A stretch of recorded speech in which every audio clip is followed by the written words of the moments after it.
So good morning, everyone.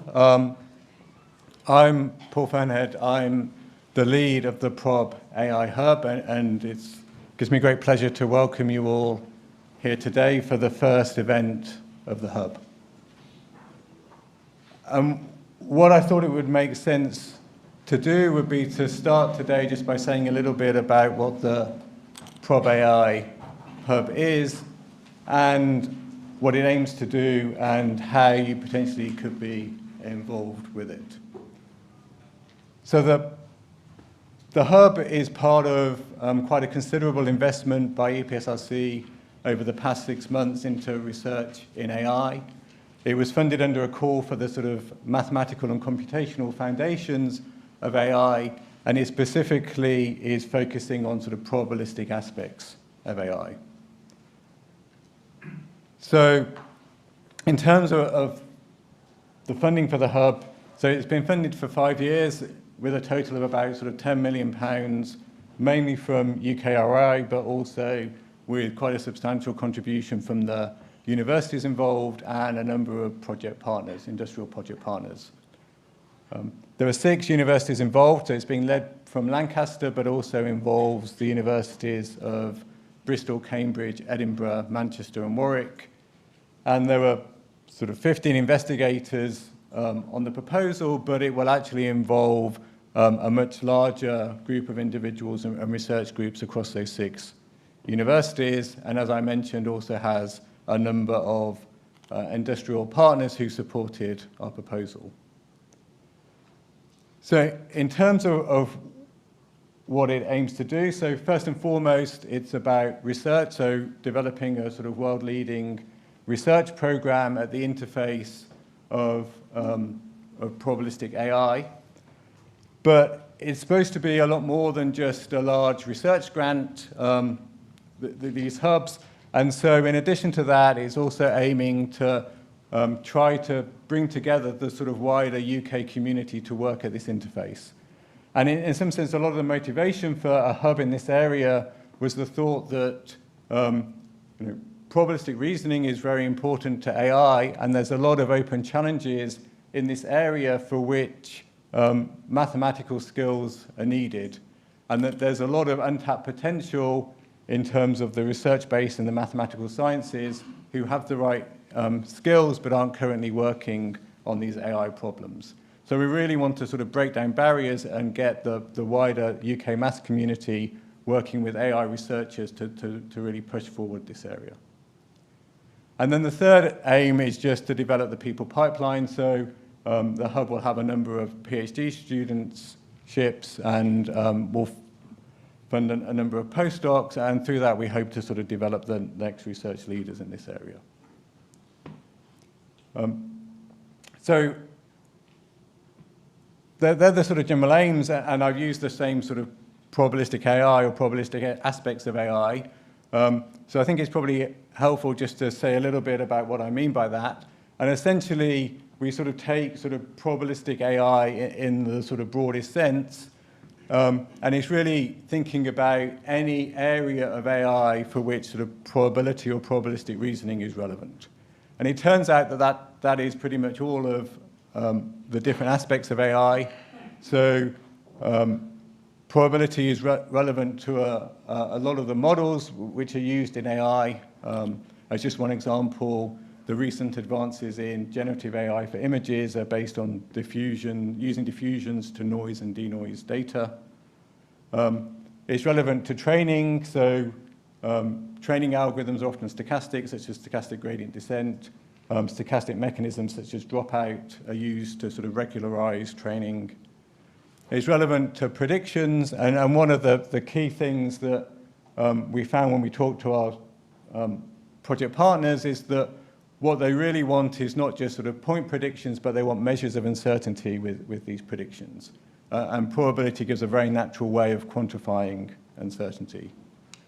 And then finally, it's also relevant to some of the more theoretical work, which is looking at trying to sort of study properties and develop new understanding about AI.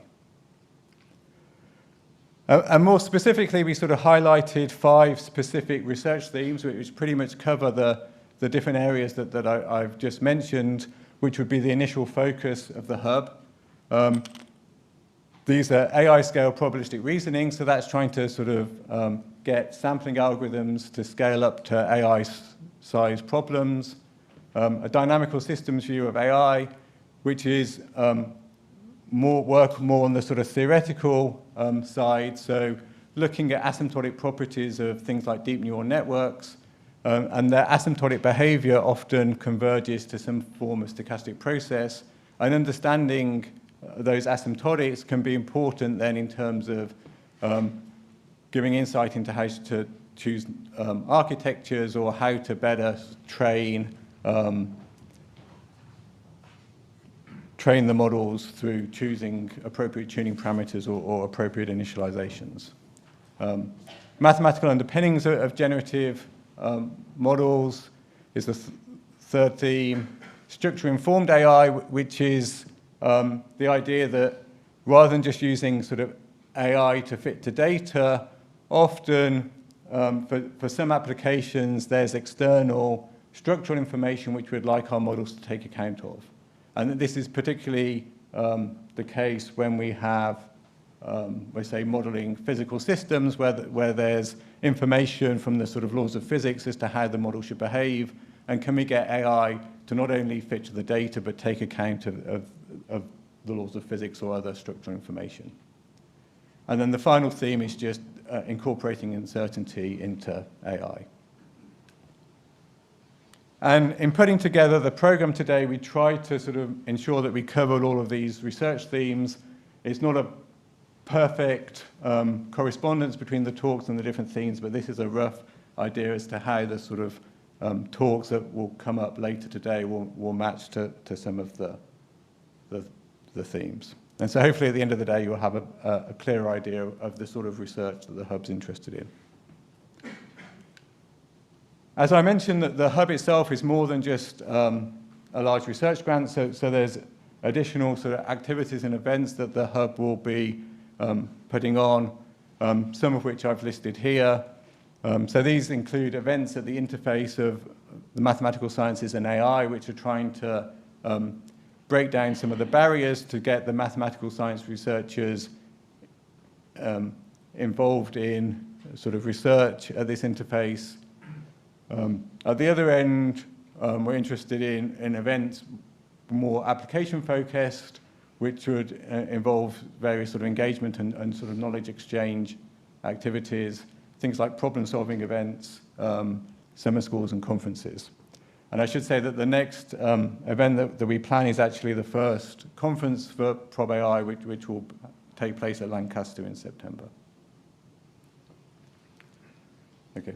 So to finish with, just briefly on how you could be involved with the hub, so that there's different opportunities for different people. For students, there's the opportunities to be directly involved in the hub through the sort of PhD positions and the PDRA positions. So we're currently advertising a number of PhD studentships and 2 short PDRA positions which have been funded by one of our project partners, and very soon we'll be advertising 6 3-year PDRA positions. So if you're interested in any of those, do come and speak to me or one of the other members of the hub. Similarly, industry, we're keen to sort of widen our engagement with industrial partners, and there's various mechanisms for being involved, from just being involved in events and problem-solving activities to things like co-funding sort of case PhD projects, offering internships to postdocs and so on. And then finally, for academics, I've sort of mentioned that there'll be events aimed at a more academic audience, but over and above that, we have quite a large proportion of the funding for the hub, which is sort of unallocated and is there to help sort of catalyze sort of research at this interface. So we have essentially a sort of pot of roughly £1.5 million for flexible funding schemes, which in particular we're going to focus on things like networking and discipline hopping activities. And so the specific details of the initial schemes that we have under this for this funding will appear later this year, probably in the summer. Okay. So if you're interested in any of these, do talk to people today, or just keep a look at our website, www.probai.uk, where we'll post more information about these opportunities as they come about. Okay. So that's all I want to say about the hub itself, and now I'll move on to the main part of today. So